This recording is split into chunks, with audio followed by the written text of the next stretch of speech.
Сайн байна хүндэт телевизээр харагчид.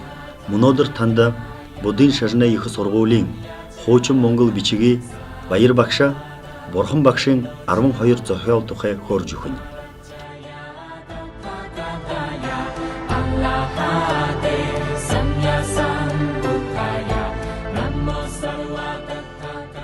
Арабадахи зохиолын кдийм бүхэдэ илэтэг дагуулсан Бурханы дээд гэгэрли үзүүлэн зохиол. Одны шалмас има дайла хатны хайсан гэв Бурхан багшнаа бисэлгала архив гэгэрли ожлуугатай.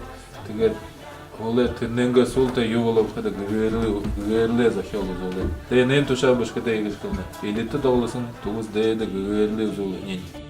Шигмөний боди модон дара бисэлгалда хоожа дурвудахи харын 15-ны өдөр болов. Ийгээд углоо эрт одон мушдуудаа ялгалзахан баян цагта тэнгэрэ дуугарж газар хөдөлж хаан ков хамаг муугаадэрж хамаг хайны эрдэмэй олж ялж тугас гэгэрж ушин тавна хатайда Бурханы бодиход уялган цаг мөн. Зэйнэ болволны боди модон дара ушин тавна хатай хори юуна хатай ушин тавна болтроо тэнд хоожо ушин тавна хурж тэнд хайсан гэгэрэлээ хотгоо явлоо. Тэгээд игдээ энэ бол хайсан хамаг муугаадара хамаг хэн эрдэмэй олоо